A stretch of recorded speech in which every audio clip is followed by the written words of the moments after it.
मोठा गाव हे डोंबिवलीतील सर्वात मोठा गणेश घाट आहे आणि या गणेश घाटावरती मोठ्या प्रमाणात सार्वजनिक गणपती विसर्जन मोठ्या प्रमाणात होत असतं.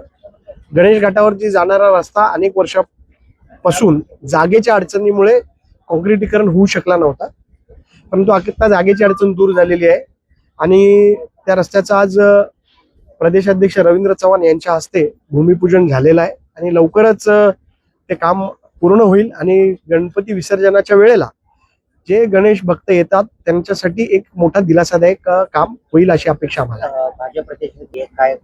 हो, आणि मोठ्या गावामध्ये याच रस्त्यालगत असलेली जी जेटी आहे ज्याच्यावरून रोरो सर्व्हिसेस माननीय मुख्यमंत्री देवेंद्र फडणवीस साहेब, त्याचबरोबर मेरिटाईल बोर्डाचे मंत्री नितेश राणे यांच्या माध्यमातून, त्याचबरोबर प्रदेशाध्यक्ष रवींद्र चव्हाण यांच्या माध्यमातून हे रोरो जेटीचं काम जे सुरू आहे आणि वॉटर टॅक्सीचं जे वॉटर ट्रान्सपोर्ट आहे त्याचं काम प्रगतीपथावर आहे आणि येत्या डिसेंबर पर्यंत ते काम पूर्ण होऊन इथून रोरो सर्व्हिस लोकांसाठी सुरू होईल अशी अपेक्षा आहे. त्याची पाहणी आज रवींद्र चव्हाण साहेबांनी केली. त्याचं काम जवळजवळ 70% पूर्ण झालेलं आहे.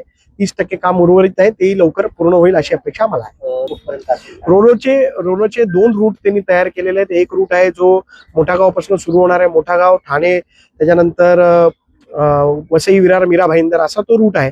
आणि एक दुसरा रूट जो महत्वाकांक्षी रूट आहे जो मोठा गावापासून तर नवी मुंबईच्या इंटरनॅशनल एअरपोर्ट पर्यंत जातो, त्याचं देखील काम भविष्यामध्ये सुरू होण्याची दाट शक्यता आहे. आणि हे सगळे कामं माननीय मुख्यमंत्री देवेंद्र फडणवीस साहेब यांच्या नेतृत्वामध्ये होत आहेत.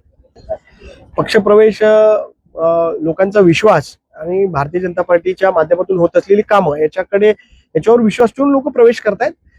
बाकी त्याच्यात राजकारणाचा काही विषय नाही. आता बघा कुठल्या निवडणुका नाही, काय नाही, पण तरी लोक प्रवेश करतायत. याचा अर्थ भारतीय जनता पार्टीचं काम या भागामध्ये चांगलं आहे आणि त्याच्यामुळे ही कामं होत आहेत.